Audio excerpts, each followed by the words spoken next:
teman-teman, Assalamualaikum warahmatullahi wabarakatuh. Kembali lagi dengan saya, Putri Rinka Indriani. Kali ini saya akan mengajak teman-teman semua untuk lebih mengenal sejarah dari salah satu jembatan kebanggaan daerah yang sangat, kita bisa bilang, istimewa.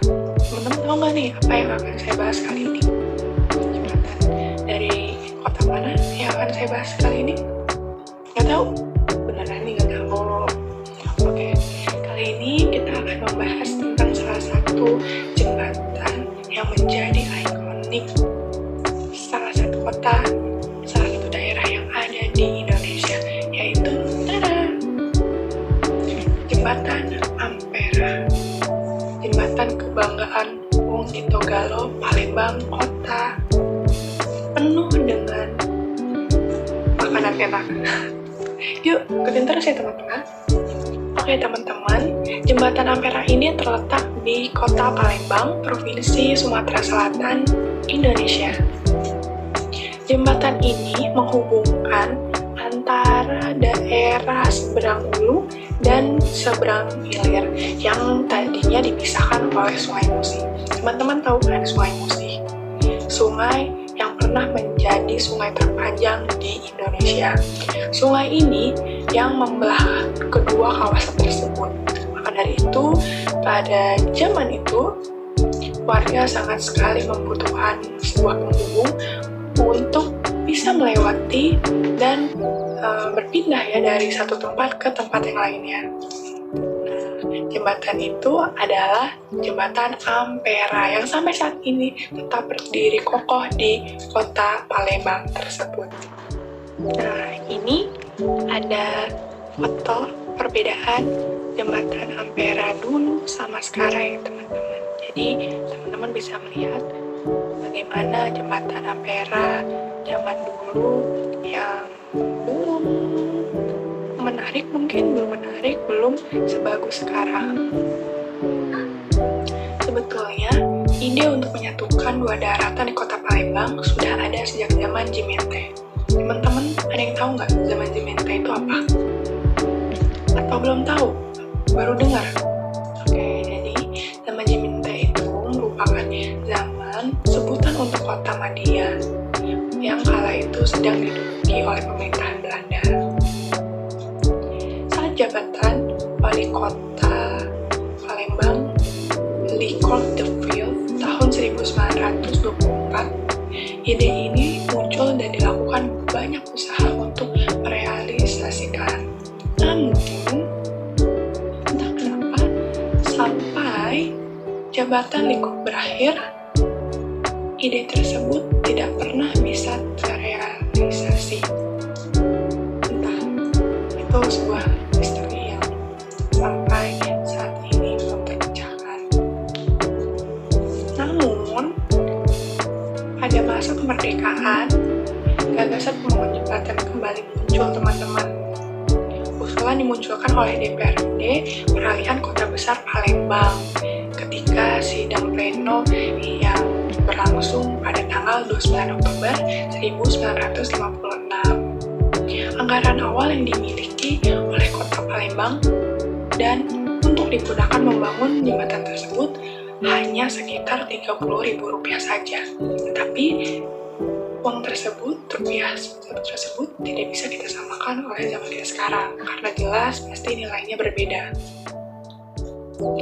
Nah, lalu pada tahun 1957, panitia pembangunan jembatan ini dibentuk, teman-teman.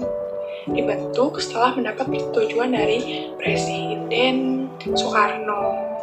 Pembangunan jembatan akhirnya dimulai pada bulan April 1962. Dana pembangunan jembatan Ampera senilai 2,5 miliar yen berasal dari rampasan zaman Jepang setelah Jepang mundur dari Indonesia pada Perang Dunia Kedua. Siapa sangka bahwa sebetulnya bukan hanya biaya saja nih teman-teman yang Indonesia gunakan, tetapi jembatan ini pun dirancang dan menggunakan tenaga ahli dari negara Jepang yang kala itu, yang saat itu mundur dari Indonesia. Wah, keren banget kan? Jadi sejarahnya saja Jepang masuk ke Indonesia, tetapi monumen yang ada di Indonesia pernah dirakit atau dirancang oleh penjajah, orang-orang yang pernah menjajah negara kita. Wah, gimana sih? Awalnya Jembatan Ampera dinamakan Jembatan Bung Karno, teman-teman. Nama tersebut diberikan sebagai bentuk penghargaan dan penghormatan kepada Presiden pertama RI itu yang dianggap berperan sangat besar bagi pembangunan atau berdirinya Jembatan Ampera. Tetapi adanya dinamika politik pada tahun 1966 dan kuatnya gerakan anti Soekarno, nama jembatan tersebut pun akhirnya diubah, teman-teman, menjadi Jembatan Ampera. Nah, teman-teman tahu nggak kepanjangan dari Jembatan Ampera? Nggak tahu? Benar nih, nggak tahu.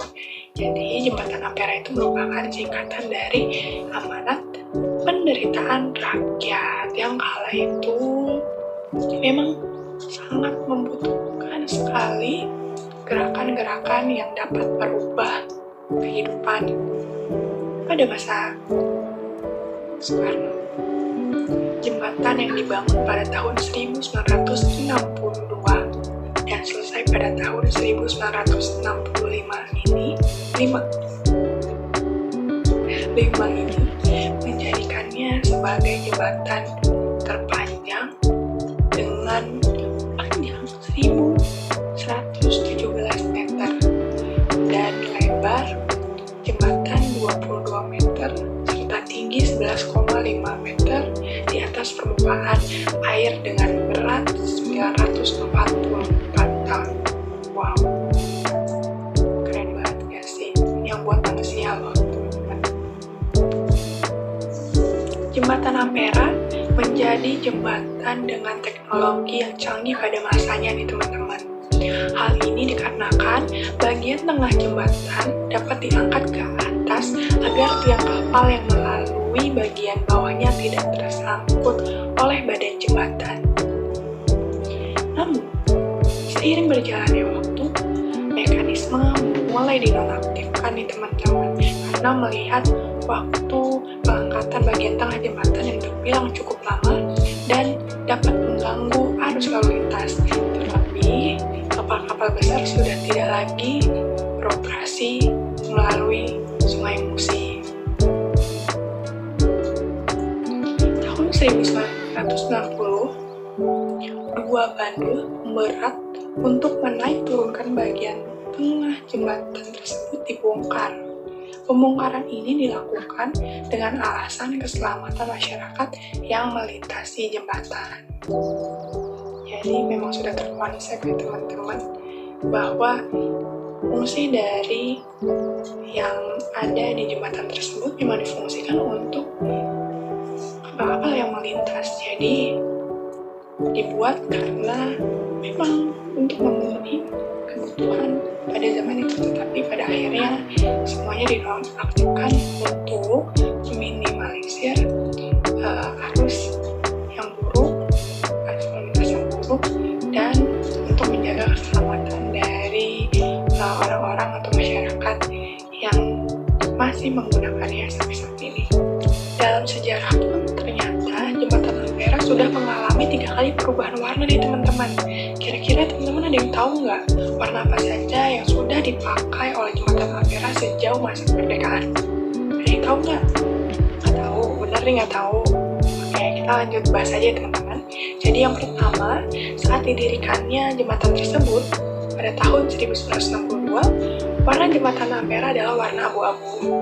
Kemudian, pada tahun 1992, warna abu-abu tersebut diganti menjadi warna kuning. Dan yang terakhir, pada tahun 2002, warna kuning tersebut diganti menjadi warna merah. Warna merah inilah yang menjadi warna khas jembatan Ampera hingga saat ini. Jadi, memang ternyata hal sekecil itu kita pun kadang nggak tahu. Warnanya nggak tahu loh. Warna apa aja yang sudah mereka tahu. Baik, teman-teman, itulah sedikit penjelasan serta informasi yang dapat saya berikan mengenai sejarah tentang Jembatan Ampera, Kota Palembang, Sumatera Selatan. Kurang lebihnya mohon maaf ya teman-teman, semoga video saya dapat bermanfaat bagi teman-teman untuk menambah wawasan. Saya Putri Rinka Indriani, pamit undur diri. Wassalamualaikum warahmatullahi wabarakatuh. Bye-bye.